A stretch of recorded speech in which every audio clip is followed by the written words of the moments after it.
জি, আসসালামু আলাইকুম রহমতুল্লাহ। আমার নাম হচ্ছে সাজ্জাদ হাসান।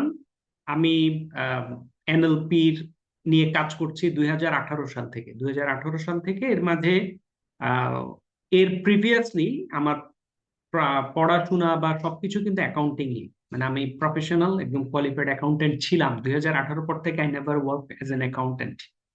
তা এখন আপনার এই যে অ্যাকাউন্টেন্ট লাইনে ছিলাম, তখন আমার কিছু অ্যাকাউন্টিং নলেজ ছিল। আবার যখন আমি অ্যাকাউন্টেন্ট লাইন থেকে বেরোয় এসে অন্য ধরনের কিছু চিন্তা ভাবনা, অন্য ধরনের কিছু ট্রেনিং, মাইন্ডসেট নিয়ে কিছু কাজ, ওগুলো যখন করছি, তখন আমার ডিফারেন্ট টাইপ অফ ট্রেনিং হলো। এবং এই দুই ধরনের ট্রেনিং এর ব্রিজিংটা করাটাই হয়েছিল আমার একটা কাজ, মানে পার্সোনাল।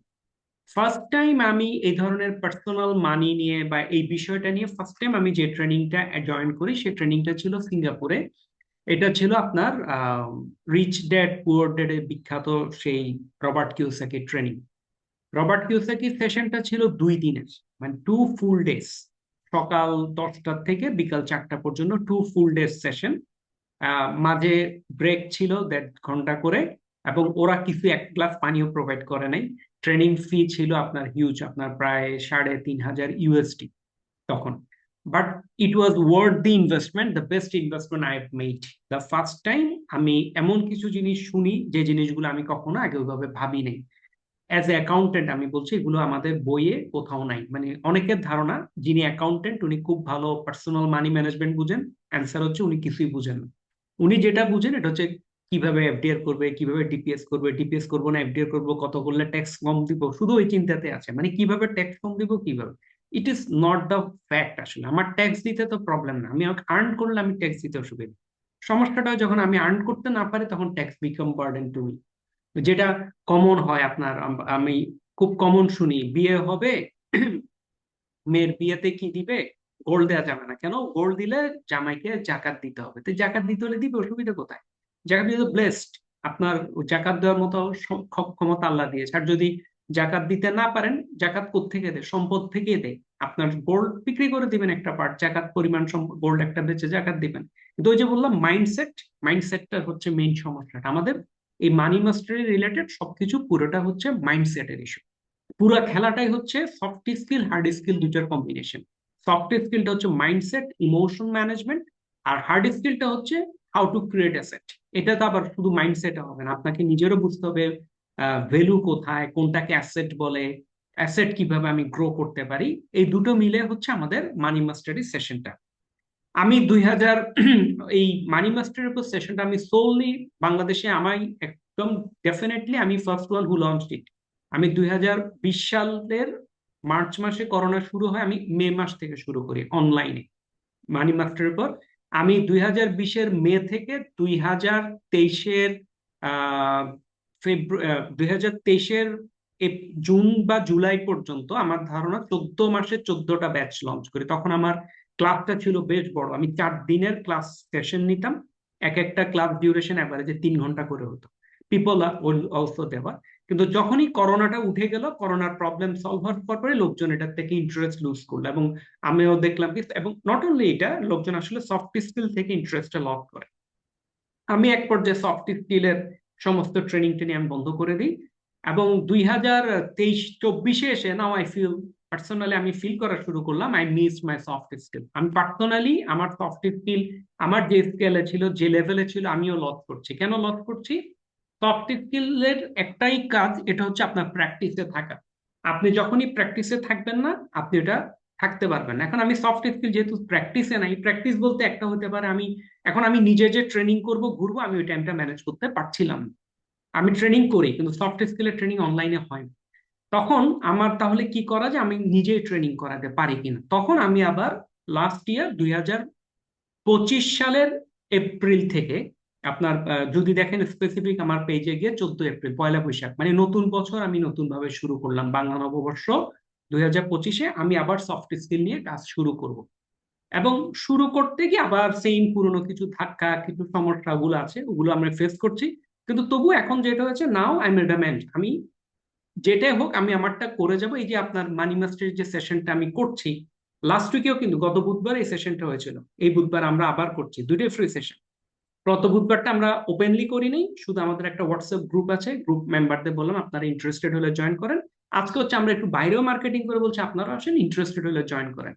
দুইটা ইন্টারেস্টিং পয়েন্ট বলে, একটা পার্ট হচ্ছে অবশ্যই আমার সেলফের জন্য, এবং আমি নিজে ফিল করছি গত দিন যা বলছিলাম আজকে এটা আরো কত ভয়াবহ ভাবে আসছে। মানে গত দিনেও জয়েন করেছেন, আজকেও জয়েন করেছেন, কেউ যদি থাকেন আপনারা ইন্টারেস্টিং কিছু ইনসাইট পাবেন এক সপ্তাহে কিভাবে চেঞ্জ হয়ে যায় কত কিছু।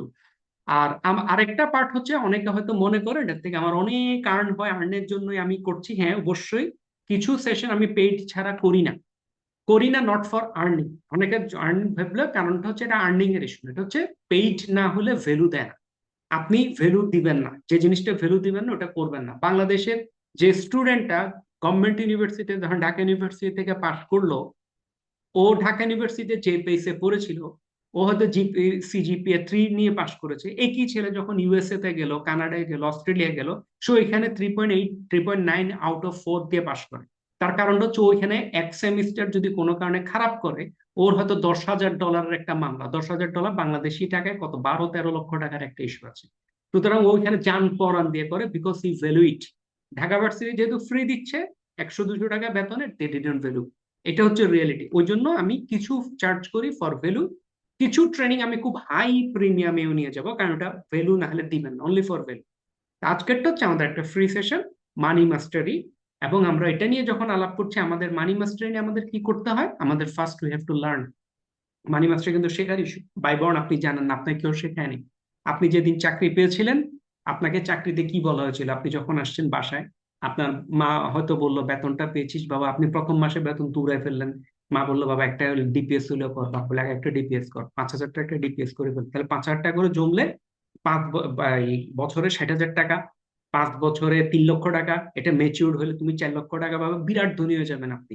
আপনাকে বহুত অঙ্ক টঙ্ক পড়ে, কারণ জানি না তো, আমরা তো জানি না, আমার বাবাও জানে না, আপনার বাবাও জানে না, আমার দাদাও জানে না, দাদারাও কিছুটা জানতো, দাদারা জানতো। মানি ম্যানেজমেন্টের এই জন্য প্রথম একটা পার্ট হচ্ছে লার্ন। আমরা আজকে এসেছি লার্নের জন্য, আমরা কিছু জিনিস লার্ন, ফুল লার্ন না হলেও আমরা at least will get some idea. আপনি যখন লার্ন করবেন এবং আইডিয়াটা নেবেন, আপনি যখন অ্যাপ্লাই করবেন, আপনাকে কিন্তু অ্যাপ্লাই করতে হবে, তখন you will get your target. আপনি যদি অ্যাপ্লাই না করেন, আপনি এই মাস্টারিতে পৌঁছাবেন না। আপনি যে টার্গেট করছেন, টার্গেটে কখন হিট করবেন? যখন অ্যাপ্লাই করবেন। এবং এই টার্গেট হিট করে অ্যাপ্লাই করার জন্য you have to be focused. আমি বারবার বলি, আপনি যে কাজই করেন না কেন, you have to focus, focus, focus, focus, focus. Discipline can change. এখানে একটা কথা আছে, মেরিট, ডিসিপ্লিন। খুব মেধাবী একটা স্টুডেন্ট আছে, একটা খুব ডিসিপ্লিন একটা স্টুডেন্ট আছে। মেধাবী স্টুডেন্টরা যদি ডিসিপ্লিন না হয়, ওই ডিসিপ্লিন স্টুডেন্ট মেধাবীকে বিট করতে পারে এবং করে।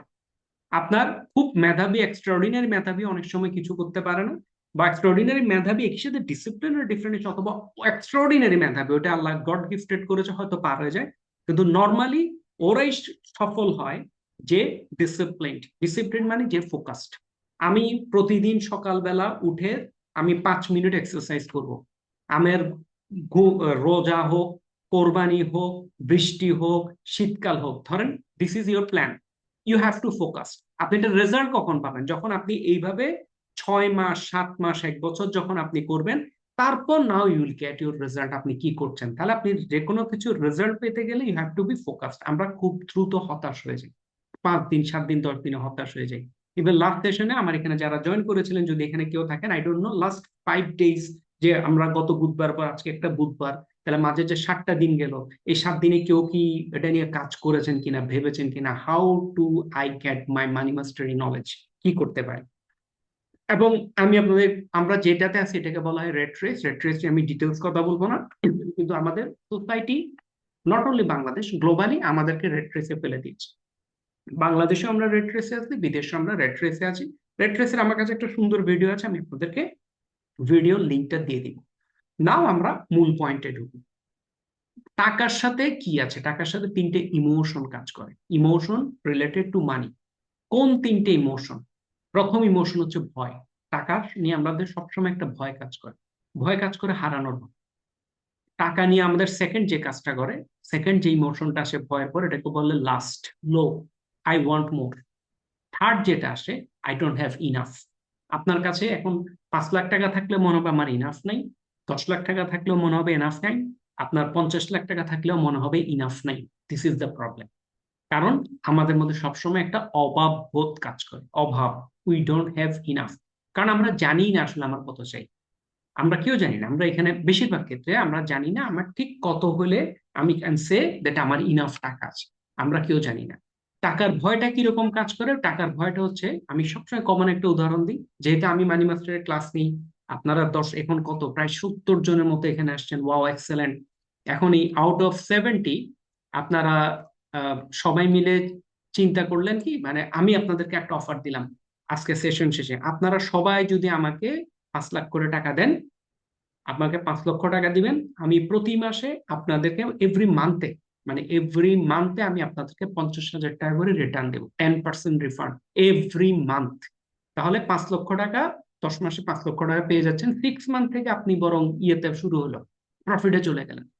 এটা যখনই বলবো, বলার পরে এইখানে আউট অফ 70 আপনারা হয়তো একজন ইন্টারেস্টেড হবেন না। এ বলছে, এটা কি সম্ভব?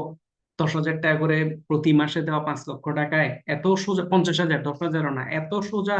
উনি এমনি বলার আছে একটা বলে দিল আর কি। উনি যখন বলে দিল, খুব আগাচ্ছে না। আমি আমার মার্কেটিং করে যাচ্ছি, আপনাদের 70 জনকে আমি দেখা হলে বলছি ভাই বিরাট একটা অপরচুনিটি, দেখেন কি হবে। সামহাও আমি দুজনকে ম্যানেজ করলাম, সামহাও আউট অফ 70 দুজন রাজি হলেন। ঠিক আছে ভাই, আমি বললাম তাহলে এক কাজ করুন, দুজন মিলে 5 লাখ দেন, এট এ টাইম না, আপনি 25,000 25,000 ভাগ করে নেবেন। তখন আপনাদের মনে হলো আচ্ছা, এটা তো একটু রিস্ক নেওয়া যায়। বা 10 জন মিলে 5 লাখ দেন, 1 লাখ করে পার হেড আমি আপনাদেরকে কত 10,000 করে দিয়ে দিব। তখন আপনারা চিন্তা করলে, আমরা যদি 10 জন মিলে 5 লাখ দেই, তাহলে আমার তো বেশি চার্জ হচ্ছে না, মানে আই মিন সেফ জোন, 50,000 টাকা দেওয়া যায়। আপনি মিলে দিলেন, আমি আপনাদের যে টাকা দিলেন, ফটো তুললাম, ফটো তুলে হোয়াটসঅ্যাপে দিলাম, ফটো তুলে গ্রুপে জানালাম, ফেসবুকে দিলাম, ভাই আমি আজকে প্রথম ইনভেস্টমেন্ট চলে আসছে, উনাকে এটা করলাম। পরে 1 মাস পরে বরাবর আমি আপনাদের অফিসে ডাকলাম, চেক দিলাম, ফটো তুললাম, সবকিছু করলাম। করার পরে ফটো গ্রুপে দেওয়া হলো, আপনারা বলবেন ইয়েস আমরা আপনাকে ভুল বুঝেছিলাম, দেখেছেন আমরা প্রথম প্রফিট পেয়ে গেছি 10,000 টাকা। পরের মাসে আবার দিলাম, wow we got the second profit 10,000 টাকা। তারপরে কি হবে, আপনাদের 70 75 জন থেকে আমার কাছে তো সেকেন্ড টাইম আসবেন, এবার এসে জিজ্ঞেস করবেন, স্যার আপনারা তো বলছিলেন এরকম একটা অপরচুনিটি কি এখনো আছে? আমি বললাম হ্যাঁ আছে, দিবেন? আপনি দিলে খুব দ্রুত দিতে হবে, নাহলে কিন্তু ভাই এই সুযোগটা থাকবে না। যখন এইটা আপনার মধ্যে তখন কি গ্রো করে গেছে, লাস্ট, লোভ। মুখে যাই বলেন, দিন শেষে লোভ ঢুকছে। যখনই লোভ ঢুকলো, তখনই কি হলো, আপনি 5 লাখ টাকা দিন, আরেকজন 5 লাখ টাকা দিলে, আরেকজন 5 লাখ টাকা, কয়েকজন। আমিও করলাম কি, আমি তো আপনাদের টাকা আপনাদেরকে দিচ্ছি, আমি কিন্তু টাকা কোথাও ইনভেস্ট করিনি, আমি ব্যাংকে রেখে দিয়েছি। আমি 10,000 50,000 যার যা আছে দিচ্ছি, এদিকে দিচ্ছে, এদিকে আমি দিচ্ছি, এদিকে দিচ্ছে, এদিকে আমি দিচ্ছি। এক পর্যায়ে আপনারা 70 জন সবাই মিলে আমাকে 50 লাখ, 5 লাখ টাকা দিলেন। 5 7 35, 3.5 কোটি টাকা। শুধু 5 লাখ বাড়াইও দিলেন, বললেন ভাই 2টা শেয়ার নেওয়া যায় না? তাহলে অবশ্যই নেওয়া যায়। 2টা শেয়ার দিলেন।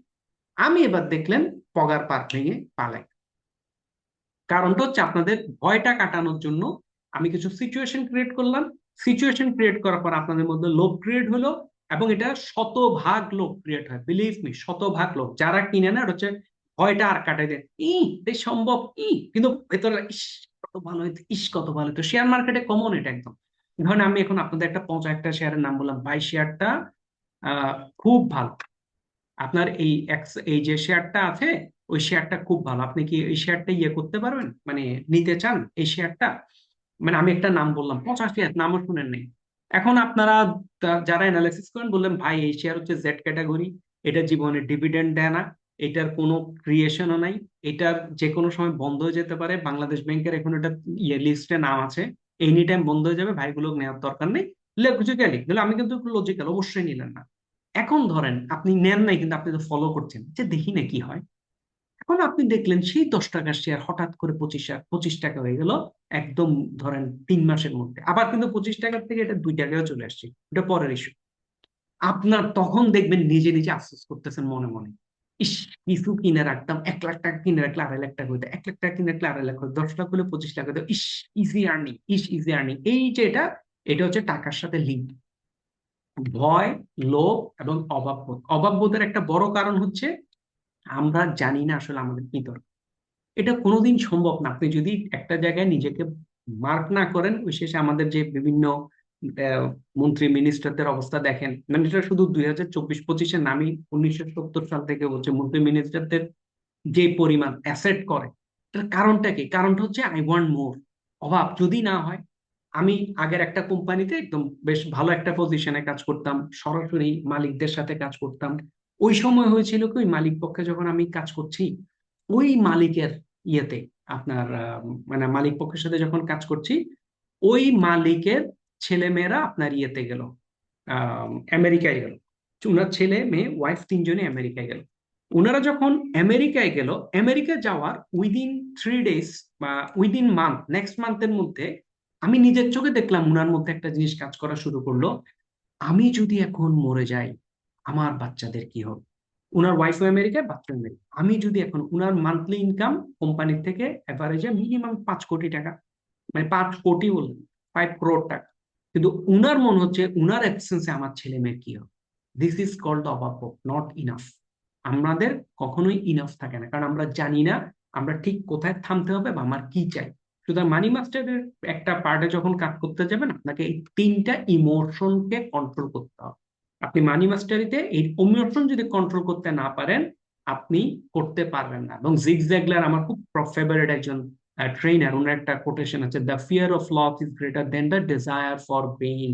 ডিজায়ার অফ গেইন কে কিন্তু মানে ফিয়ার অফ লস গ্রেটার, কিন্তু পরে যখন দেখে চোখের সামনে আরেকজন গেইন করছে, তখন যেটা হয়, তখন ওনার মধ্যে ওই ক্রেটারটা ক্রস করে ফিয়ার অফ লসটাকে অ্যাভয়েড করে চাওয়াটা, ডিজায়ার অফ গেইনটাকে একদম লোভের পর্যায়ে, মানে ওয়ার্ডটা আমি লিটারেলি লোভ ইউজ করছি আর কি। এখন এই যে ফাইন্যান্সিয়াল ফ্রিডম যদি আমরা চাই, আমাদের এই কোর্সের উদ্দেশ্য হচ্ছে ফাইন্যান্সিয়াল ইন্ডিপেন্ডেন্স। ফাইন্যান্সিয়াল ইন্ডিপেন্ডেন্স, এখানে দুটো ওয়ার্ড আছে, একটা হচ্ছে ফাইন্যান্সিয়াল মানে অ্যাবসলিউট ফাইন্যান্সিয়াল ফ্রিডম, মানে এখানে ওয়ার্ডগুলো যদি আমরা একটু লিখি, এটা নেক্সটে লিখে দিব। সম্পূর্ণ আর্থিক স্বাধীনতা অর্থ হচ্ছে absolute financial freedom. Absolute financial freedom সাধারণত আমরা এখানে যারা আছি এই মুহূর্তে 70-80 জন আছি, আমার মনে হয় না আমরা কেউ অ্যাবসলিউট ফাইন্যান্সিয়াল ফ্রিডম নিয়ে ভাবতে পারবো, মনে হয় না। আই ডোন্ট নো, আমি আপনাদের না জেনে বলছি। কারণ অ্যাবসলিউট ফাইন্যান্সিয়াল ফ্রিডম নিয়ে কাজ করার অর্থ হচ্ছে, এটার মিনিংটা হচ্ছে আমার যা ইচ্ছা আমি করতে হবে। আপনি এখন বেরোলেন, বেরো দেখলেন একটা সুন্দর বিএমডাব্লিউ গাড়ি, গাড়িটার দাম কত? 5 কোটি টাকা, ভাই কিনে ফেলো। তারপর আপনি কালকে আসলেন, কালকে এসে দেখলেন গুলশানে হাঁটতে হাঁটতে, আরে কি সুন্দর একটা নতুন বিল্ডিং উঠছে, এটা কার? বলে এটা অ্যাসেট বানাচ্ছে বা শান্তা, ও শান্তা করছে, শান্তার কাজ তো সুন্দর, চলো দেখে আসি শান্তার অফিসে যাই। এটার দাম কত? বললে ভাই 60 কোটি, কিনে ফেলো। This is called absolute financial freedom. Absolute financial freedom generally আমরা, আমাদের মতো আমরা এখানে যারা আছি, আমরা সবাই হলো মধ্যবিত্ত টাইপের এই মানুষ, we can't do the absolute financial freedom. আমরা কি পারি? আমরা যেটা পারি এটাকে বলা হয় financial independence. What is financial independence? Financial independence হচ্ছে আমরা এখন এখানে সবাই যে অবস্থায়, যে অ্যামাউন্টে, যেখানেই চাকরি করি না কেন, চাকরি করি বা ব্যবসা করি, যেটা করি, আমার হয়তো মাসে আমি এখন 2 লাখ টাকা ইনকাম করছি, কেউ হয়তো 1 লাখ করছেন, কেউ হয়তো 50,000 টাকা চাকরি করছেন, কেউ হয়তো 10,000ও করছেন, এক্সাম্পল। বাট আমরা একটা কাজ তো করছি, কিন্তু আমাদের সবসময় সমস্যাটা কি সবার? আমাদের সমস্যাটা হচ্ছে আগামী মাসে যদি ইনকাম না হয়, উই ক্যানট সার্ভাইভ নেক্সট। তখনই আমরা উইন ট্রাবল, আমার আগামী মাস চলার মতো টাকা নেই। ফাইন্যান্সিয়াল ইন্ডিপেন্ডেন্স হচ্ছে আমরা এমন ভাবে আমাদের প্ল্যানটা সেট করা শুরু করব, যেখানে আমরা একটা পর্যায়ে গিয়ে যদি আমি কাজ নাও করতে হয়, ধরেন আমি ইয়ে সেলফ রিটায়ারমেন্ট এখন যেটা বলে, নিজে নিজে মানে বহুত কাজ করছে আর করবো না, এখন কিন্তু এটা ইউরোপ আমেরিকায় প্রচুর, 40-45 বছর বয়সে চাকরি বাকরি ছেড়ে বসে থাকে, বেড়াবে, ঘুরায় ফিরে। This is call financial independence. Financial ইন্ডিপেন্ডেন্সটা হলো আমি এখন যে লাইফ স্টাইলে আছে বা আমি যে পরিমাণ আর্ন করি, আমি আজ থেকে, আমি যদি চাকরিটা ছেড়েও দিই, আমি ওই লাইফ স্টাইলটা আমি মেনটেন করতে পারি, আমি যেন ওই লাইফ স্টাইলটা মেনটেন করতে পারি। এটাকে বলা হয় ফাইন্যান্সিয়াল ইন্ডিপেন্ডেন্স। আমাদের এই কোর্সের উদ্দেশ্য হচ্ছে আমরা লাইফের প্রথম হচ্ছে আমার গোল সেট করে, আমরা সেট করে আগে আমরা যেন ফাইন্যান্সিয়াল ইন্ডিপেন্ডেন্সটা পাই। কারণ আমরা জানি না how to be financial independent, আমরা শুধু জানি আমার ব্যাংকে টাকা থাকতে হবে। দেখেন আপনার ব্যাংকে, আপনার যদি 1 কোটি টাকাও থাকে, আপনার যদি মাসে 1 লাখ টাকা খরচ হয়, ইনফ্লেশন বাদই দিলাম, কারণ আপনি আজকে 1 লাখ টাকা খরচ করছেন, আগামী বছর কিন্তু 1 লাখ টাকাটা 1,10,000 হবে, তারপর বছর 1,20,000 হবে, তো ওটা বাদই দিলাম। আপনি মাসে 1 লাখ টাকা যদি খরচ করেন, বছরে 12 লক্ষ টাকা খরচ করেন, 1 কোটি টাকা খরচ হইতে আপনার ম্যাক্সিমাম সময় লাগবে 8 মাস, 8 বছর, এটা কিন্তু ম্যাক্সিমাম বলছি। সুতরাং money is not the solution. মানে আপনি ওই যে যে কারণে লোকজন দুর্নীতি করে, কি আমার ছেলের জন্য বসে খাইতে পারে, ঘুষ খায়, এটা খায়, ওটা খায়, 5 কোটি 10 কোটি টাকা কামাই ফেলে। 10 কোটি টাকা তো ছেলে তো আসলে বসে খাইতে পারবে না দিন শেষে, বড় হারামের টাকা গায়েব হয়ে যায় একটা পর্যায়ে গিয়ে সমস্যা। সুতরাং ওইভাবে হয় না। আমরা শুধু টাকা জমায় ফাইন্যান্সিয়াল ইন্ডিপেন্ডেন্ট হতে পারবো না, টাকা আমার জমাইতে হবে, নাহলে আমি হবো কিভাবে? কিন্তু আমাকে মেইনলি অ্যাসেট ক্রিয়েশন করতে হবে। এই কোর্সের আমাদের একটা উদ্দেশ্য হচ্ছে how to create an assets. তার আগে, অ্যাসেট ক্রিয়েশনের আগে আমাকে কিন্তু কিছু জিনিস জানতে হয়। একটা হচ্ছে আমার current status, what is my current financial status, আমার বর্তমান স্ট্যাটাসটা কি, হোয়াট ইজ মাই টার্গেট। এটা আমার ফার্স্ট ধাপ, এটাতে আমরা একদম ডে ওয়ান, আমরা যখন ক্লাস করে একদম ডে ওয়ান এটা নিয়ে কাজ করি। ডে টু হচ্ছে সিকিউরিটি, আপনাকে দিন শেষে সিকিউরিটি লাগবে।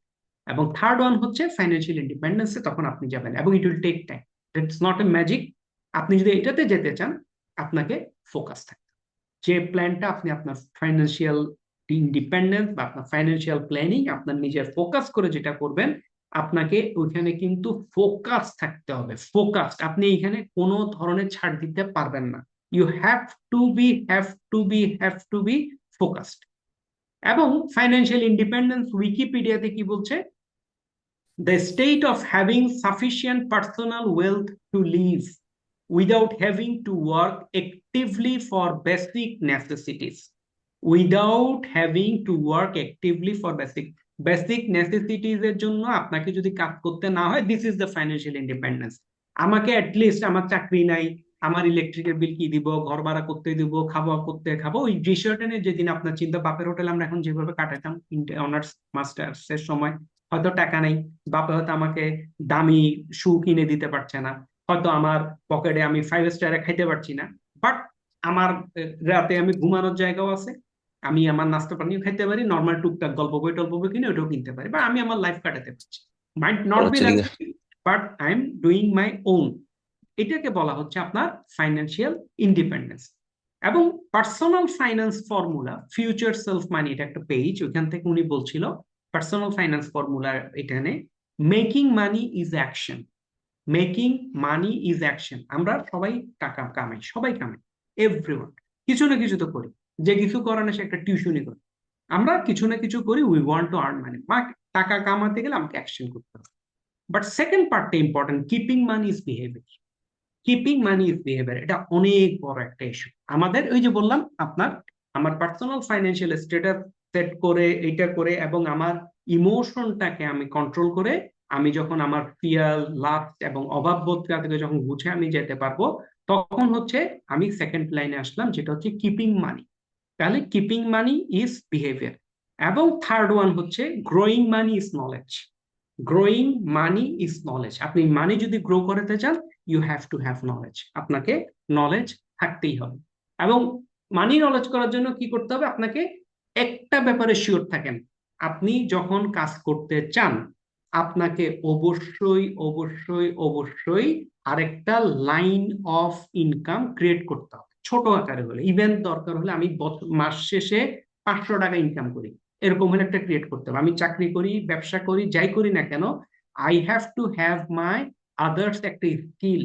ওইটা যখন আপনি ভাবতে যাবেন, তখন আপনি যেটা সমস্যা হবে, এটা হলো কি, আপনার কোনো ইয়ে পাচ্ছেন না। মানে আমি যে নতুন একটা লাইন ক্রিয়েট করব, আমি যে নতুন একটা ইয়ে করছি, তখন কিন্তু আপনি ওই যে আইডিয়া পাবেন।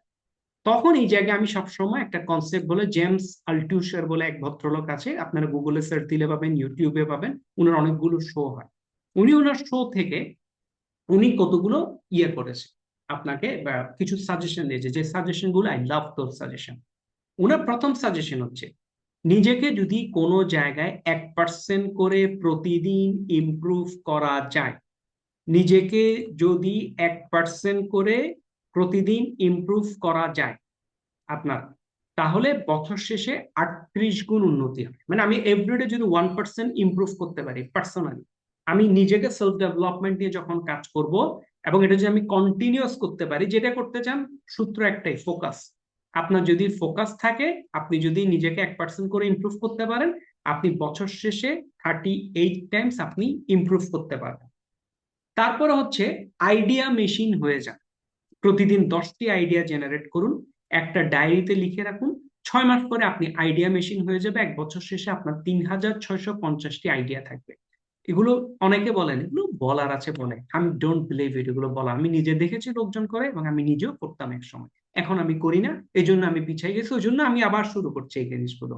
আমি করোনা সার্ভাইভ করে গেছি আলহামদুলিল্লাহ খুব ভালোভাবে, আমি যে লাইনে কাজ করি এই লাইনে কিন্তু আমাদের কোনো প্রোডাক্ট নাই, কিছু নাই, কিন্তু করোনার সময় আমরা আলহামদুলিল্লাহ খুব ভালো ছিল। ভালো থাকার পেছনে একটা কারণ ছিল, আমার যে এক সময় যেই কাজগুলো করেছিলাম ওই কাজের রেজাল্ট গুলো কিন্তু আমি করোনার সময় পেয়েছিলাম আলহামদুলিল্লাহ। তাহলে এখন এখানে আপনাকে যদি অবশ্যই একটা ডায়েরি থাকে, একটা ডায়েরি আপনার থাকতেই হবে হিউম্যানলি, প্রত্যেকটা হিউম্যান আসলে নিজের একটা ডায়েরি থাকা উচিত। এই ডায়েরি হয়তো অনেক সময় কিছু, আমার একটা ডায়েরি আছে এটা আমি আজকে প্রায় 7-8 বছর 9 বছর ধরে, কারণ আমি তো সবকিছু লিখি না, আমার স্পেসিফিক কিছু টপিকসে আমি ওই ডায়েরিতে কিছু জিনিস নোট করি। তো একটা ডায়েরি অনেক দিন যায়, একদম ডেট ধরেও লিখতে হবে না। কিন্তু আপনি ধরেন একটা ডায়েরি নিলেন, ডায়েরিতে আপনি দিন রাত, সন্ধ্যাবেলা রাতের বেলা আপনি অফিস করলেন, গল্প করলেন, ঘুমাতে যাওয়ার আগে আপনি ভাবলেন আমি কি করতে পারি, কিছু একটা জিনিস আপনি যদি আইডিয়া ভাবেন, আপনি আইডিয়া নাম্বার 1 লিখলেন। 10টা লিখতে না পারলে 5টা লেখেন, 5টা লিখতে না পারলে একটাও লেখেন। আপনি যদি লিখতে না পারেন that means you are blocked. আমার ব্লক, আমার আইডিয়া জেনারেট করারও ক্যাপাসিটি নেই। আইডিয়া জেনারেট করতে কেন পারছি না? We are not creative thinker. আমাদের এডুকেশন সিস্টেম থেকে, আমাদের প্যারেন্টিং থেকে কোনো জায়গায় আমাদেরকে এই ক্রিয়েটিভ থিঙ্কিংটা পড়ানো হয় নাই দেখে আমরা আইডিয়াটা পাই না। তাহলে আমাদের প্রথম কাজটা হচ্ছে এখানে একটা ডায়েরি নিয়ে আইডিয়া করা। একটা একটা লিখলেও বছরে 365টা আইডিয়া পাবেন। আপনি যখন রেগুলার আইডিয়া গুলো পড়তে থাকবেন, দেখবেন কিছু আইডিয়া অবশ্যই ফিজিবল হবে না, কিছু আইডিয়া ফিজিবল, কিছু আইডিয়া আপনার না হলে অন্য কারোর জন্য আপনার ফিজিবলটা হবে। এবং জীবন পাল্টাতে আনঅর্থোডক্স কাজ করুন। আনঅর্থোডক্স, যেটা অপ্রচলিত, যেটা সবাই যায় ওটা করলে আপনি পাল্টাতে পারবেন না।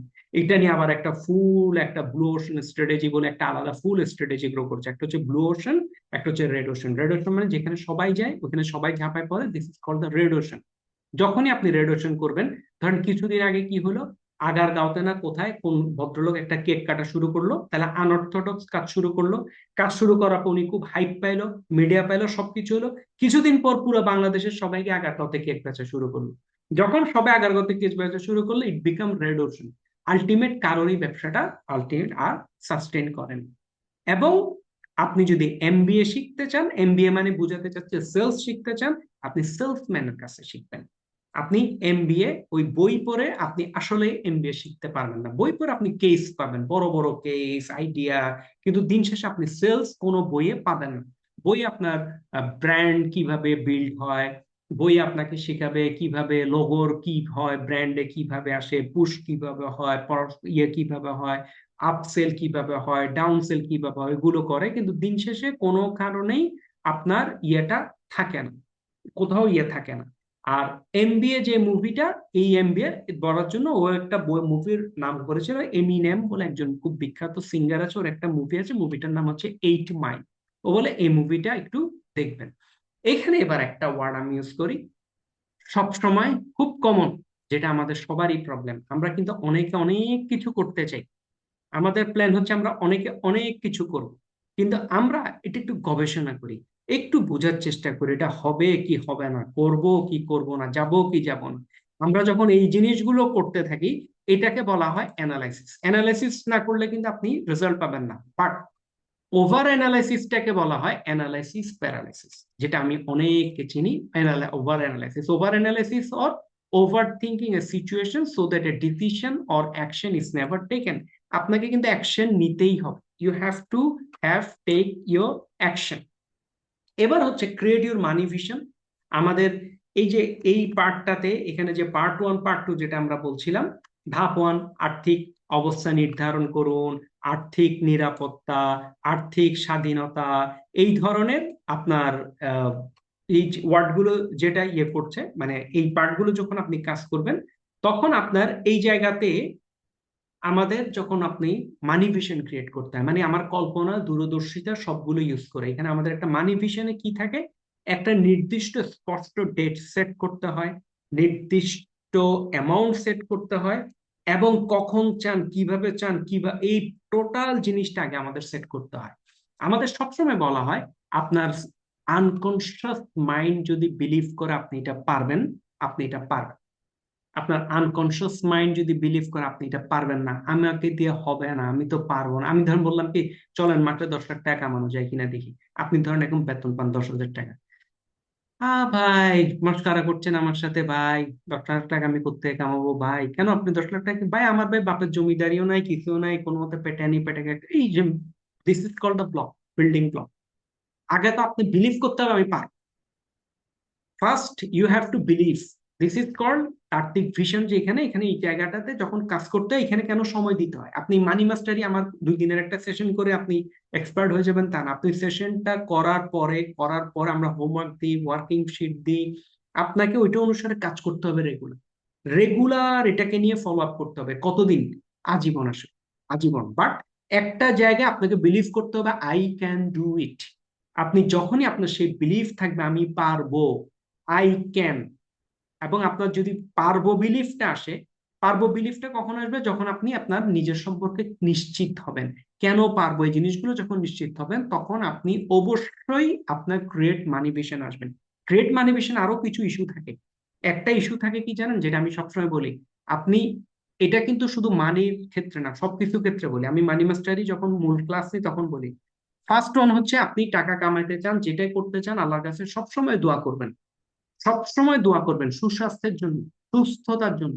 আপনি প্ল্যান করছেন আমি 5 কোটি টাকা কামাবো, আপনি 5 কোটি টাকা কামাইলেন, আপনার আল্লাহ মাফ করুক এমন একটা রোগ হইলো, আপনার 10 কোটি টাকা খরচ হয়েছে, 5 কোটি তো গেছে, আরো লোন করছেন 5 কোটি টাকা, ফ্যামিলিকে লোনে ফেলে আপনি মরেও গেলেন।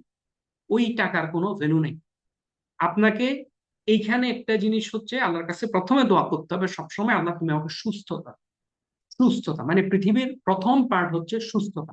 একদম মানে আপনি যদি যে ধর্মে বিশ্বাস করেন, এটুক বিলিভ করতে হবে আপনাকে, যে কোনো ধর্মে বলছে প্রথম ইস্যুটা হচ্ছে সুস্থতা।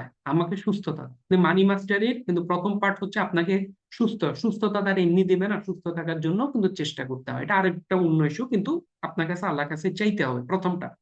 2 নাম্বার, আপনি যে আর্ন করছেন, টাকা করছেন, এখানে কিন্তু সবসময় মাথায় রাখবেন ইটস নট অনলি ইয়ার্স, এখানে আদার্স এর একটা ভাগ আছে। একটা হচ্ছে জাকাত। জাকাত তো জাকাতের পার্টে, আপনি অ্যাসেট ক্রিয়েট করছেন, অ্যাসেট 1 ইয়ার হবে, ওটার উপর জাকাত আসছে। জাকাত ছাড়াও আপনাকে সাদাকা যেটা বলে, আপনাকে কিন্তু এখানে করতে হবে। আমি সবসময় বলি, আপনি এটা, আমি না, এটা আবার ভাববেন না যে আমি একটু হয়তো কিছুটা প্র্যাকটিসিং মুসলিম দেখে বলছি, মোটেই না।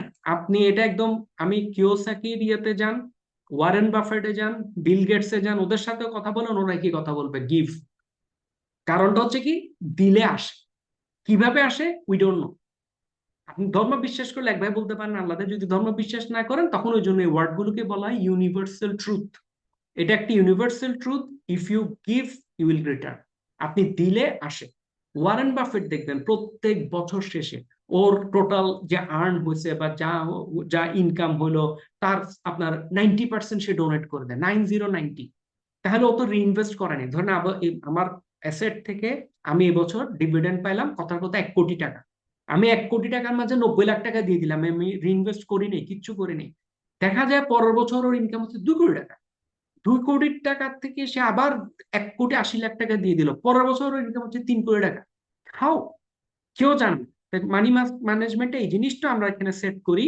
আপনি আসলে যখন ইউ উইল আর্ন, আপনি যখন কাজ করা শুরু করবেন, প্ল্যান অনুসারে আগানো শুরু করবেন, আপনি কি কাজ করতে চান, কোন একটা ভালো কাজ, কি এমন কাজ যেটা আপনি করতে চান, যেটা সবার জন্য উপকার হবে, যেটা সোসাইটির কাজে লাগবে। যদি এই পার্ট গুলো ঠিক রাখেন, আপনি সোসাইটির কাজে কাজ করছেন, আপনি টাকায় বারাকা পাবেন, আপনি অ্যাসেট থেকে জাকাত দিবেন, এবং আপনি সুস্থ থাকার জন্য দোয়া করবেন। এরপর আপনি ফোকাস রেখে কাজ করবেন, আপনাকে কেউ আটকাতে পারবেন। আমি আবার বলছি, আমরা অ্যাবসলিউট ফাইন্যান্সিয়াল ফ্রিডম নিয়ে এটার জন্য না আমাদের এই সেশনটা। আমাদের এই সেশনটা হচ্ছে ফর ফাইন্যান্সিয়াল ইন্ডিপেন্ডেন্সের জন্য।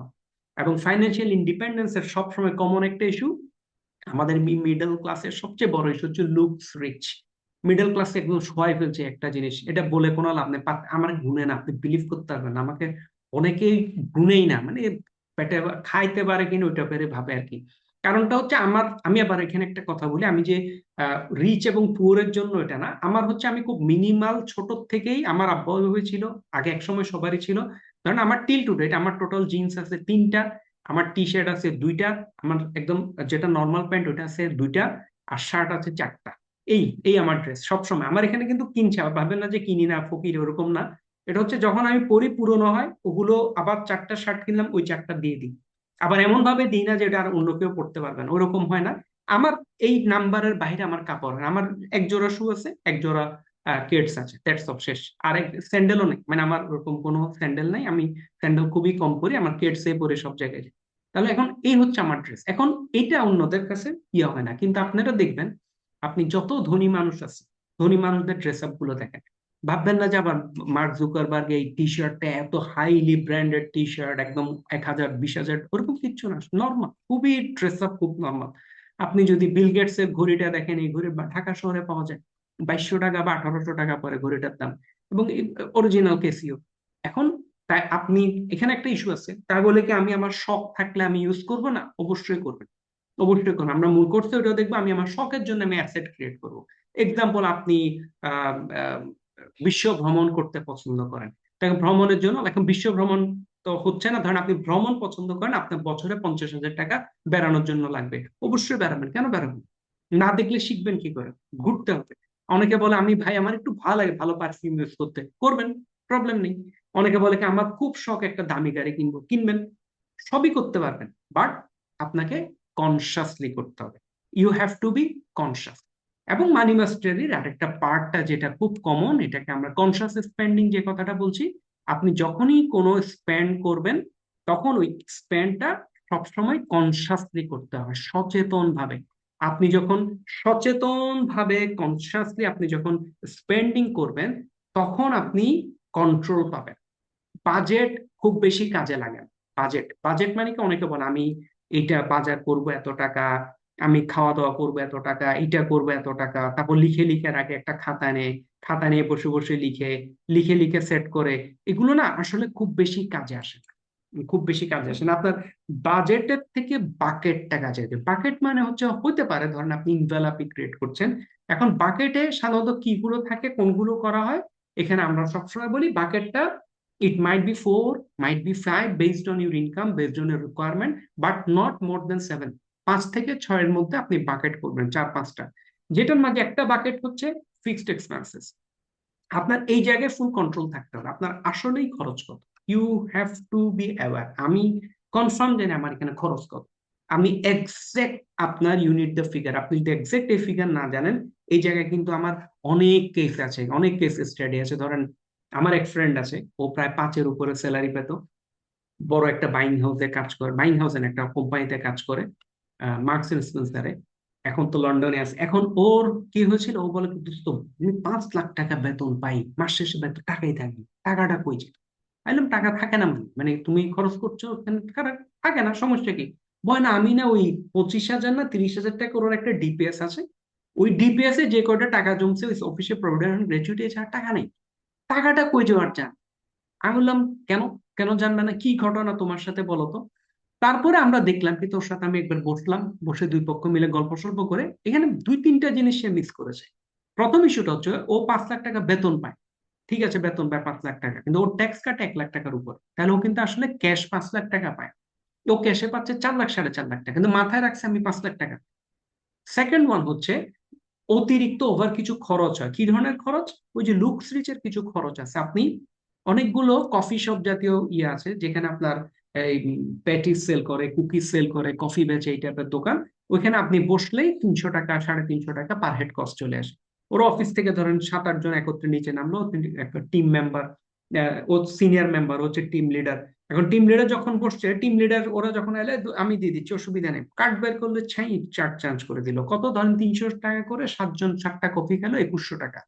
2100 টাকা ওয়ান টাইম দিতেই পারে, হইতেও পারে, কিন্তু যখন এটা কন্টিনিউয়াস হয়, ধরেন এটা আপনি পুরা সপ্তাহে আপনি 5 দিনই কফির বিল দিলেন, আপনি যখন 5 দিন কফির বিল দিলেন, তখন কিন্তু এটা 15,000 টাকা, মানে 10,000 টাকা।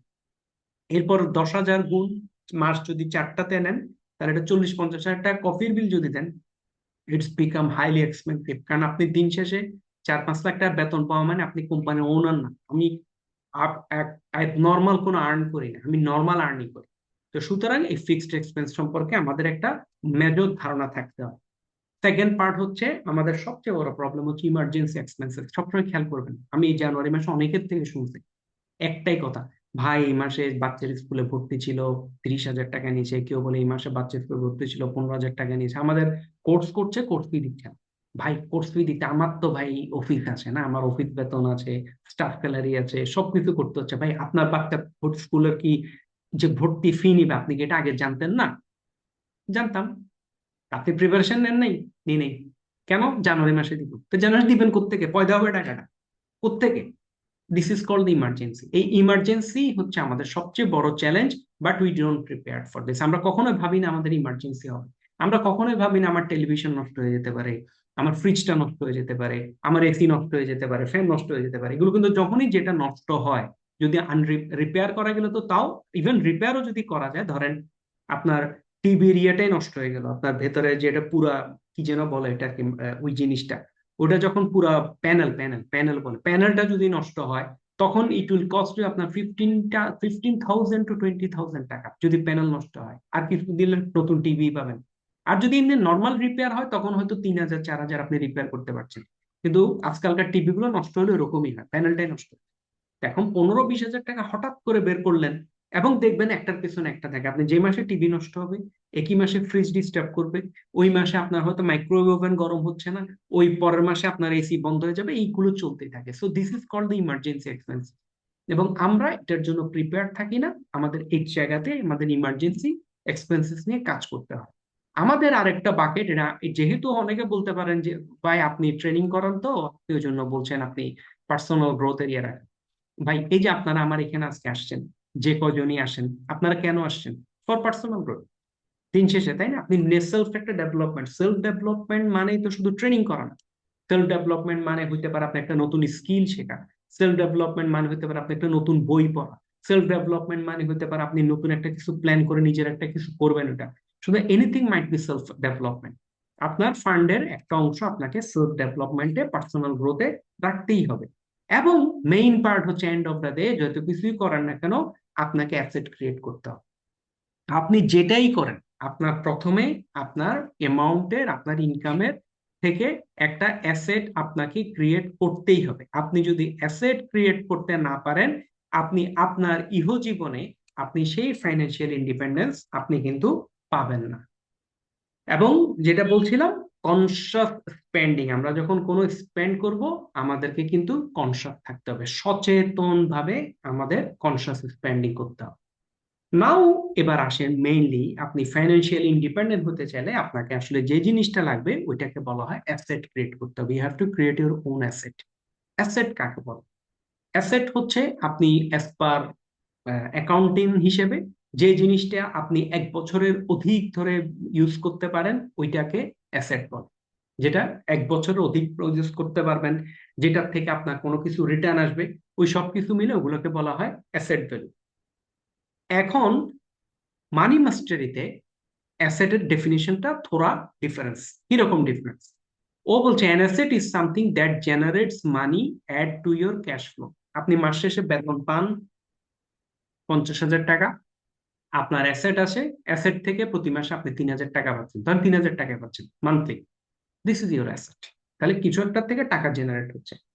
আমি একটা ঘরে আমি থাকি, আর একটা ঘর ভাড়া দিয়েছি, তাহলে আমার ওই ঘর ভাড়ার থেকে আমি মাস শেষে একটা টাকা পাচ্ছি। This is my asset. What is liability? Liability is something that consumes money and reduces your cash flow. Liability হচ্ছে যেটা আপনার টাকা খরচ আরো বাড়ায় দেয়, যেটা কেনার পর আপনার টাকা খরচ আরো বেড়ে যায়। এটার একটা সবচেয়ে বড় উদাহরণ হচ্ছে গাড়ি। সবচেয়ে বড় উদাহরণ, খুব কমন একটা উদাহরণ হচ্ছে গাড়ি। গাড়ি আমরা বলি অ্যাসেট। আমি একটা অ্যাসেট গাড়ি কিনেছি, গাড়ি হচ্ছে আপনার 100% লায়াবিলিটি, 100% লায়াবিলিটি ফর পার্সন। তাই বলে কি আমি গাড়ি কিনবো না? অবশ্যই কিনবো। আমি গাড়ি যখন কিনবো, আমি কনসাসলি কিনবো, প্রসকনস জেনে কিনবো।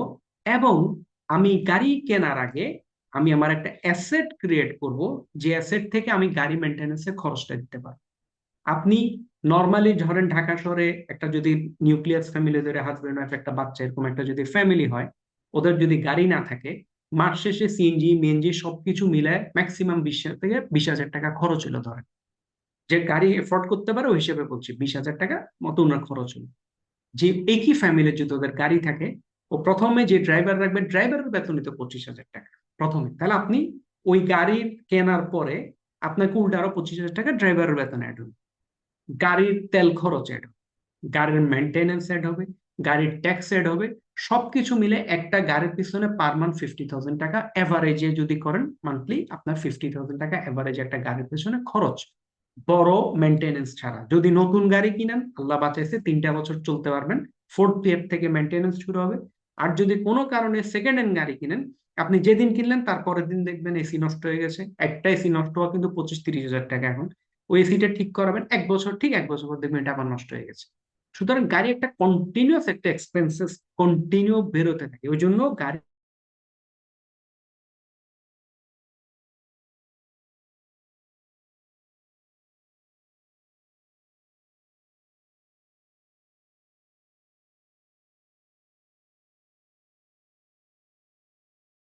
আমি বেতন পাচ্ছি ধরেন 1 লক্ষ টাকা।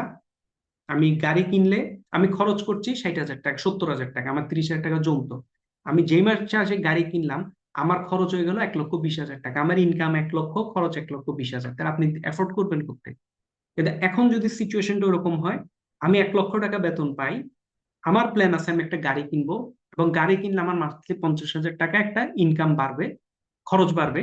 তাহলে আমি 50,000 টাকা কিভাবে ইনকাম অ্যাড করতে পারি গাড়ির খরচ বাড়ানোর আগে? সুতরাং আমার প্রথম কাজ হচ্ছে 50,000 টাকা ইনকাম জেনারেট করা।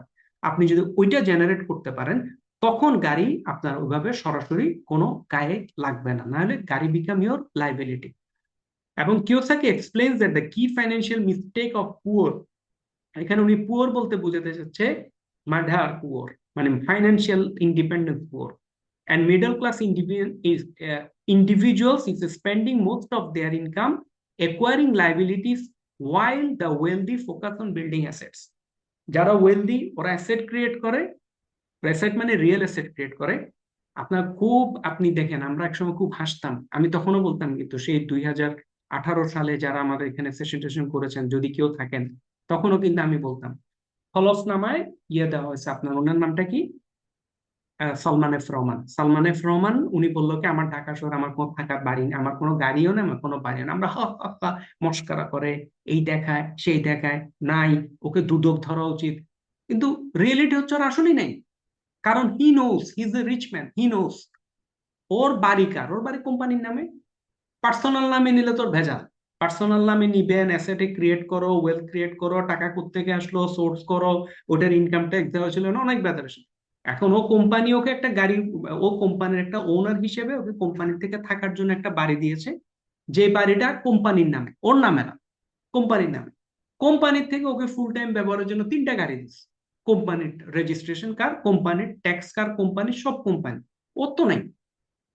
আপনি বেশিরভাগ ধনী লোকের বাংলাদেশেও, ধনীরা কিন্তু সবার mindset same, they knows how to create wealth. বেশিরভাগ ধনী লোকের নিজের নামে কোনো গাড়ি থাকে না। বাড়ি থাকে, আমাদের দেশে অনেকে বাড়ি করে, কারণ ওই যে বললাম ইনসিকিউরিটি ফিল করে। কিন্তু বেশিরভাগ ধনী লোকের আমাদের দেশে নিজের নামে গাড়ি থাকে না, গাড়ি কোম্পানির নামে, গাড়ি ওর নামে থাকবে না। আপনি যদি ওনার পার্সোনাল ফাইল টান দেন, পার্সোনাল ফাইলে দেখবেন আহামরি কিছু নেই। ওই কোম্পানির শেয়ার হোল্ডার হিসেবে নাম আছে, বছর শেষে ডিভিডেন্ড হিসেবে কিছু টাকা পায়, কারণ ওটা তো রিয়েল ডিভিডেন্ড দেখে না, ওইটুক দেখায়। ওটার পর ট্যাক্সটাও কোম্পানি দিয়ে দেয়, ট্যাক্সও কোম্পানি। উনার উনার ফাইল কিন্তু ক্লিন। ব্যক্তিকে আপনি সহজে আটকাতে পারবেন না, যারা একটু ধনী মানুষ, কারণ ওদের ফাইল ক্লিন, ওর ফাইলে কোনো ঝামেলা নেই। ওর জমি জমা কিছু থাকলেও কোনোটা ছেলের নামে, কোনোটা বউয়ের নামে, কোনোটা ওইটার নামে, এরকম করে টোরে করা আছে, কোনো এন্ডে ওর কিন্তু নাই। কারণ দে নোস হাউ টু হ্যান্ডেল, ওরা দে ওয়ান্ট ক্রিয়েট অ্যাসেটস, এবং ওরা ওই ধরনের অ্যাসেট কিনে যেটার থেকে আর্ন জেনারেট হয়। আমি অনেক কজনকে দেখেছি যারা রেগুলার ছোট ছোট ঘর বাড়ি আছে না আপনার, মানে তখন ধনী মানুষ যার 10,000 কোটি টাকা আছে ওরকম, উনি দেখবেন আপনার পান্থপথের পেছনে, ফার্ম গেটে চিপায়, ওইখানে কতগুলো ধরনের আপনার ওই ইয়ে টাইপের বিল্ডিং আছে, ওটাকে কি বলে আপনার, কোচিং সেন্টার টেন্ডার চলে, পুরান বিল্ডিং দেখে মনে হয় ওই ধরনের বিল্ডিং এর মালিক অনেকে কিন্তু। তার কারণটা হচ্ছে ওরা এখান থেকে রেগুলার একটা ভাড়া পায়, এবং ওগুলোর মেনটেনেন্স কস্ট খুব একটা কিছু নাই, এখানে তো ভাড়া দিয়ে দিয়েছে, কোচিং সেন্টার চলে, আর কয়টা টাকা মানে স্টুডেন্ট আসছে যাচ্ছে পড়ে চলে, কেউ থাকেও না কিছু করে না। ওগুলো লো মেনটেনেন্স, টাকা পয়সাও কিছু আহামরি কিছু লাগে না, এবং দেখাও যায় না। বড় কিছু অ্যাসেট তো চোখে পড়ে, আপনি ঝকঝক একটা ধরেন এই যে পিনাকল তেজগাঁওতে, পিনাকল তো দেখলে 10 মাইল দূর। আপনি পিনাকলে একটা বিল্ডিং ফ্লোর কিনলে তো মানে দুনিয়াদারি খেপে যাবে, মানে জেনে যাবে আপনি পিনাকলে ফ্লোর কিনছেন, ইনকাম ট্যাক্স থেকে শুরু করে দুদক দৌড়াবে। কিন্তু ফার্ম গেটে চিপায় কোনোখানে একটা কোচিং সেন্টার, একটা পুরো বিল্ডিং মালিক বা 10টা বিল্ডিং এর মালিক, এটা কিন্তু খালি চোখে দেখা যায় না। তো ওই জন্য ওনারা কিন্তু এই কাজগুলো নিয়মিতই করে। এবং ফাইন্যান্সিয়াল ওভারভিউ হচ্ছে অ্যাসেট কাকে বলে, জেনারেল অ্যাসেট হচ্ছে যেটার থেকে আর্ন আসে। কি কি? আমি যদি ভাড়া দেওয়ার কারণ আসে, আমি যদি স্টক মার্কেট সম্পর্কে ভালো বুঝি, ভালো শেয়ার ব্লু চিপ যেটা বলে ওটাতে যদি আমি থাকতে পারি, আমি যদি লোভ কন্ট্রোল করতে পারি, এখান থেকে আমার একটা রিটার্ন আসে। এবং প্রতি 5-7 বছর 10 বছর পর পর অবশ্যই একটা ক্যাপিটাল গেইন পাবেন। আমি যদি বিজনেস করতে পারি, ছোট ছোট বিজনেস, ওখান থেকে আর্ন আসে। এগুলো হচ্ছে কি, আমি ধরেন আমার ধরেন একটা নিজস্ব ব্যবসা আছে বা আমার একটা স্যালারি আছে, এটার সাথে এটার থেকে আর্ন আসছে, এটার থেকে আর্ন আসছে, এটার থেকে আর্ন আসছে। আর আমি যখনই লাক্সারি কার কিনলাম, আমার থেকে এটা টাকাটা আউট হচ্ছে। আমি গাড়ি কেনার জন্য লোন করেছি, আমার টাকাটা লোন রিপেমেন্টে যাচ্ছে। আমার একটা ক্রেডিট কার্ড আছে, ক্রেডিট কার্ডের টাকাটাও আমার আউট হচ্ছে চারদিকে। তো ফাইন্যান্সিয়াল ইনফ্লো এবং আউটফ্লোর মাঝে, অ্যাসেটের মাঝে একটা ডিফারেন্স আছে। এবার আমি জাস্ট দুইটা জিনিস একটু বলে শেষ করবো আজকের মতো। একটা হচ্ছে রিচ এর ইনকাম স্টেটমেন্ট, যেটা আপনারা যদি জানেন, ইনকাম স্টেটমেন্টের দুটা পার্ট থাকে। একটা হলো ইনকাম স্টেটমেন্ট, যেখানে ইনকাম এবং এক্সপেন্সেস থাকে। ইনকাম থেকে এক্সপেন্সেস কম হলে আপনি প্রফিটে থাকেন। আপনি বেতন পান 50,000, আপনি খরচ করেন 45,000, আপনার 5,000 টাকা প্রফিট হয়। এই 5,000 টাকাটা আপনি এই অ্যাসেট, মানে আপনি হয়তো ডিপিএস ক্রিয়েট করেছেন, তাহলে আপনার ইনকাম হচ্ছে 50,000, খরচ 45,000, এই 5,000 টাকা আপনি প্রতি মাসে ডিপিএস রাখছেন। তাহলে ইনকাম এক্সপেন্স এটা আপনি অ্যাসেটে ঢুকাচ্ছেন। ডিপিএস অবশ্যই অ্যাসেট, কিন্তু খুবই নর্মাল অ্যাসেট আর কি, সস্তা অ্যাসেট, ব্যাংকের জন্য প্রফিটেবল। তাহলে ইনকাম এক্সপেন্সেস অ্যাসেট, এই জায়গায় আপনার ব্যালেন্স শিটে এটা কন্টিনিউয়াস অ্যাড হচ্ছে। আর অ্যাসেট কি হচ্ছে, আপনি যদি এই জায়গায় অ্যাসেট, এখন ভালো অ্যাসেট ক্রিয়েট করতে পারেন। ধরুন আমি এই জায়গায় অ্যাসেট ক্রিয়েট করলাম কি, আমি এখানে এই 5,000 টাকা করে আমি কোন একটা ডিভিডেন্ড, কোন একটা ভালো শেয়ারে ঢুকাচ্ছি, শেয়ার মার্কেট হিসেবে যদি বলি। অথবা আমি বন্ধু বান্ধবদের সাথে আমরা ওই যে কোনো একটা প্রফিটেবল জয়েন্ট ভেঞ্চার, আমরা একটা ছোট মার্কেট করছি বা কিছু একটা ওইখানে ঢুকাচ্ছি। এভাবে যখন অ্যাসেটটা ক্রিয়েট হলো, কোন একটা সময় আপনার অ্যাসেট থেকে কি হবে, অ্যাসেট থেকে আপনি দোকান ভাড়া পাবেন। আপনার শেয়ারে যদি নাম্বার অফ শেয়ার খুব হেভিলি থাকে, আপনি ওইখান থেকে একটা ভালো ক্যাশ ডিভিডেন্ড পাবেন। তখন হচ্ছে কি, আপনার এই অ্যাসেট থেকে আপনার ইনকাম অ্যাড হয়। তাহলে ইনকাম, এক্সপেন্সেস, অ্যাসেট, লাইবিলিটিস, মানে ইনকামে তখন যেটা হয়, ইনকামে প্রথম লাইন অফ ইনকাম ঢুকে কোনটা, আপনি যেটা আপনার মেইন প্রফেশন, আপনার যেটা মেইন প্রফেশন, আপনি যদি ডাক্তার হন ডাক্তার, ইঞ্জিনিয়ার হলে ইঞ্জিনিয়ার, ব্যবসায়ী হলে ব্যবসায়ী, আমরা হলে আমরা, this is your main profession. এটা হচ্ছে আপনার ওয়ান লাইন ইনকাম। আমাদের সমস্যা হচ্ছে আমাদের বেশিরভাগেরই ইনকামটা ওয়ান লাইন আছে। কিন্তু যারা ধনী, ধনী বলতে আমি মার্ক জুকারবার্গ, বিল গেটস, ওই লেভেলের কথা বলছি। আমি ধনী বলতে বলতে চাচ্ছি যারা মোটামুটি বুঝে। ওনারা কি করে জানেন, ওনাদের এখানে মিনিমাম মিনিমাম 3 থেকে 5 লাইন ইনকাম থাকে। তা আমরা যে বলছি আমরা ফাইন্যান্সিয়াল ইন্ডিপেন্ডেন্ট হতে চাই, আমাদের সমস্যা কি, আমার 1 লাইন থেকে আমার স্যালারি ইনকাম, আমার চাকরিটা নেই, আমার ইনকাম বন্ধ হয়ে গেল, খরচ তো আছে, খরচ তো বন্ধ হয়নি। কিন্তু আমার এখানে যদি 4 লাইন 5 লাইন ইনকাম থাকে, income number one, two, income number one যেটা মেইন ইনকাম, যেটা দিয়ে আমার ব্রেড এন্ড বাটার, যেটাই করি। কিন্তু আপনি একটা ইনকাম নাম্বার 2 জেনারেট করলেন, 3 জেনারেট করলেন, 4 করলেন, 5 করলেন, তো একদিনে হবে না ভাই, একদিনে হবে না, এটা সময় দিতে হবে। হইতে পারে 10 বছর, হইতে পারে 15 বছর। যে কারণে বলা হয় আপনি যত আর্লি শুরু করবেন তত আর্লি হবেন। আমাদের এখানে কেউ যদি থাকেন যার বয়স হচ্ছে এখন 18-20 বছর, আমি তো বললে 18-20 শুরু করি।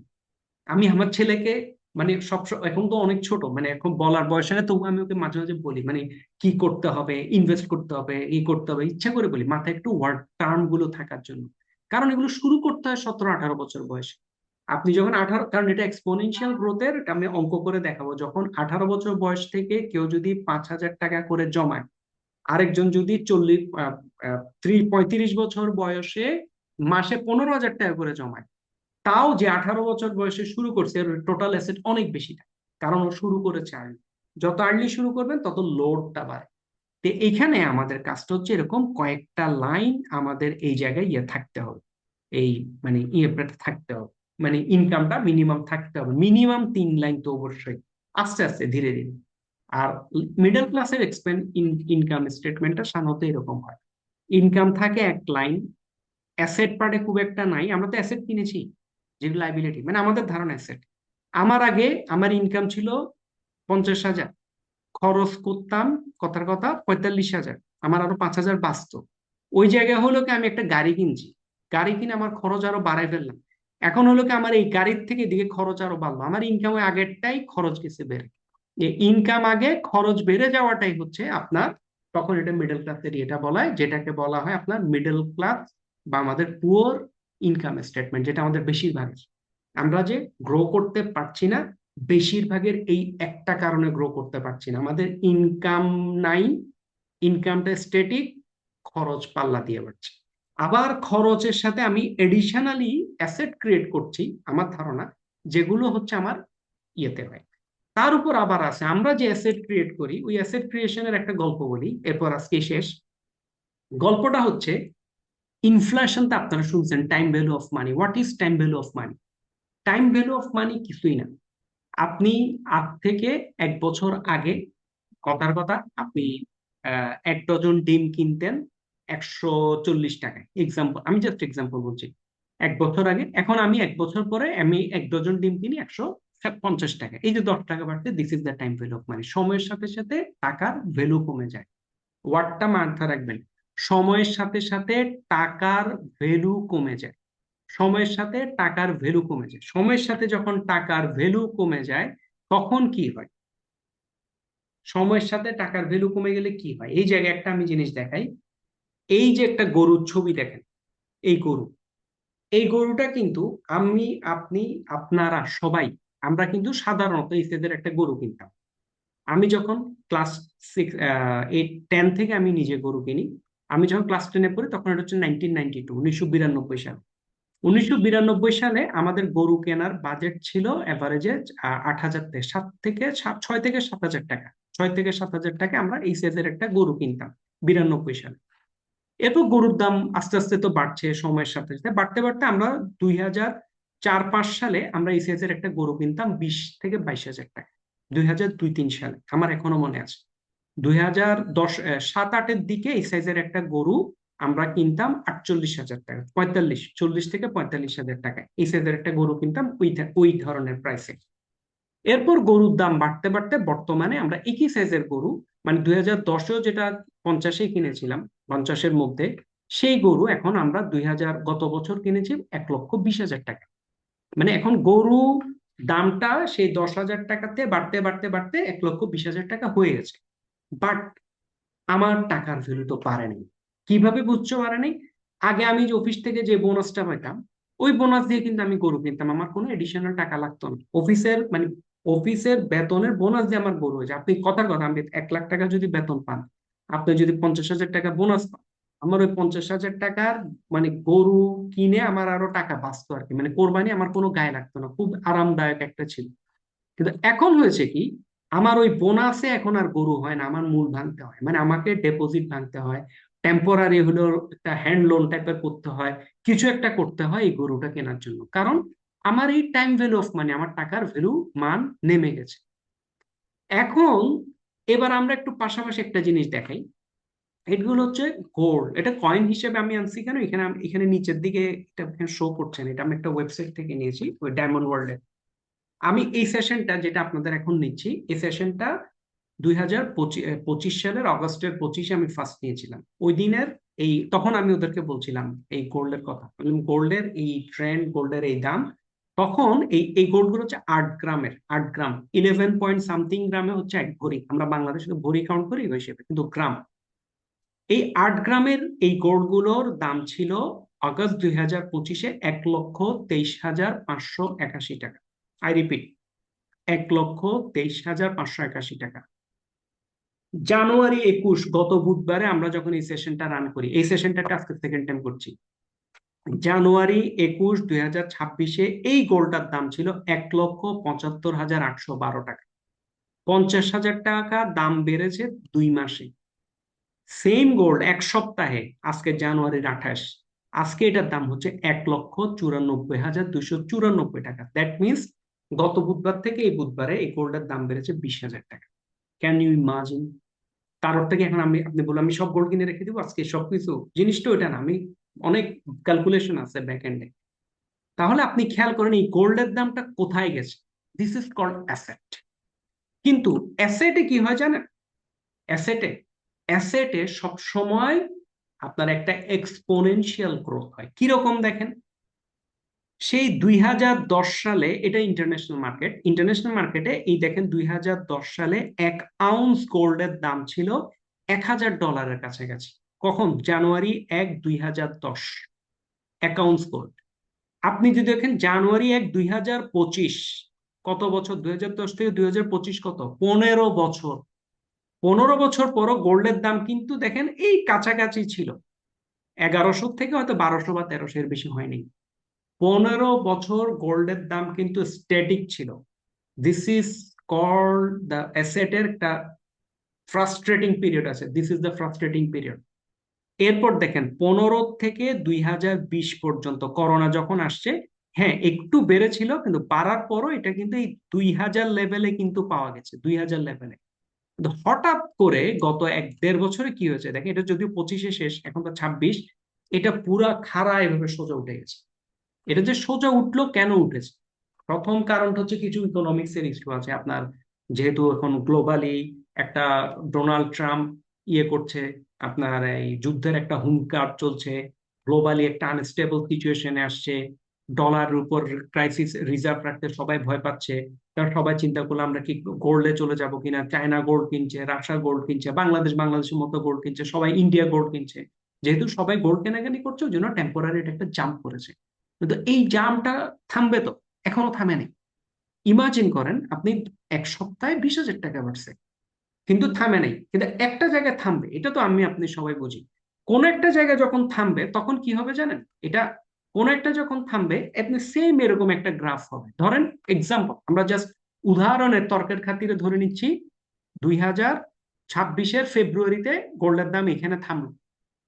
আপনি দেখবেন 2026 বলছি কিন্তু, হয়তো দেখবেন এই প্রাইসটাই 2035 পর্যন্ত সেম, 2035 পর্যন্ত। কখনো বাড়বে কখনো কমবে, মানে কথার কথা। আমরা ধরেন, আমরা তর্কের খাতিরে ধরি বা বুঝার খাতিরে, তর্ক না বুঝার খাতিরে আমরা ধরি, গোল্ডের 1 ভরির দাম 2.5 লক্ষ টাকাতে স্টেবল হয়ে গেল। ভরি, বাংলাদেশে যেহেতু ভরি বলে, 2026-এর 1 ফেব্রুয়ারি গোল্ডের দাম 2.5 লক্ষ টাকা। 2027-এর ফেব্রুয়ারিতে গোল্ডের দাম 2,35,000 টাকা, কমে গেছে। 2027-এ 28-এ এটা হয়তো 2 লক্ষ টাকা হয়ে গেছে, মানে আরো কম। এর পরের বছর আবার হয়তো 2,20,000 টাকা, পরের বছর আবার 2,35,000 টাকা, আবার 2,20,000 টাকা। মেইন ইস্যু হচ্ছে এটা কি, একটা রেঞ্জে সে ঘোরাঘুরি করছে। এটা কিন্তু একদম চুই করে পড়ে 50,000 টাকায় কিন্তু আর আসবে না, ওই যুগ শেষ। এটা একটা জায়গায় উঠে, ওইখান থেকে একটা জায়গায় এসে স্টেবল হয়ে পড়লেও ওইখানেই ঘোরাঘুরি করবে। কতদিন? হয়তো 10 বছর, হয়তো 5 বছর, হয়তো 15 বছর, এটা আমরা জানি না, কিন্তু এর মধ্যে ঘুরবে। এবং ঘুরতে ঘুরতে কোন একটা সময় এখন যে জাম্পটা আপনারা দেখছেন, সেম জাম্প এটা আরেকবার দিবে। This is called the exponential growth. এইবার আপনি আসেন এই যে গরু কেনার কথা। এই যে 2010 সালে আপনার এই গরুটা আমি কিনতাম কত, 2010-এ 48,000 টাকা। 2010 সালে এরকম একটা কয়েনের দাম ছিল 35,000 টাকা, 30,000 টাকা, 35 না, এই কয়েনটাই 2010 সালে দাম ছিল 30,000 টাকা, 8 গ্রাম। গরুর দাম ছিল আপনার 40 থেকে 45,000 টাকা। পরবর্তীতে গরুর দাম কিন্তু বাড়ছে, আমার টাকার মান কমছে, কিন্তু এইটার দাম কিন্তু বাড়ছে। এটা বাড়তে বাড়তে এটা কিন্তু গরুকে এক্সিট করেছে। মানে আপনি যদি 8 গ্রামের কয়েন দিয়ে প্রতি মাসে একটা, ধরেন প্রতি বছর আমি টাকা জমা একটা একটা কয়েন রাখি ফর কোরবানি, কোরবানি আসলো, আমি এটা বেচলাম, টাকাটা নিলাম, একটা গরু কিনে কোরবানি দিলাম, আপনি প্রতি বছর আরো বড় গরু কোরবানি দিতেন, মানে আপনার ভ্যালুটা বাড়ছে। কখনো বড় না হইলেও সমান দিবেন, কখনো বড় দিবেন। এইটাকে বলে অ্যাসেট। অ্যাসেটের দাম কমে না, কিন্তু টাকার ভ্যালু কমে যায়, কারণ টাকা ইজ নট অ্যান অ্যাসেট। টাকা is a source to create asset. আপনি অ্যাসেট ক্রিয়েট করার জন্য আপনার টাকা লাগবে একটা, কারণ আমার আর্ন করছি তো, আমি গোল্ডে আর্ন করি না আমি আপনি। আবার তাই বলে কি আমরা সব টাকা গোল্ডে ঢুকে দিব? ডেফিনেটলি না। ওইটাও আবার আমাদের পরবর্তীতে জানতে হবে, আমরা অ্যাসেট কিভাবে ক্রিয়েট করব, short term asset, long term asset, অ্যাসেটের আলটিমেট টার্গেট কি, আমরা অ্যাপার্টমেন্ট কখন কিনি, অ্যাপার্টমেন্ট কি কেনা যায় কিনা, জমি কিনবো কিনা, ওই সবগুলো আছে। ওগুলো নিয়ে আমাদের 2 দিনের 2টা সেশন আছে, ফেব্রুয়ারির 4 তারিখ এবং 7 তারিখ, একটা বুধবার একটা শনিবার।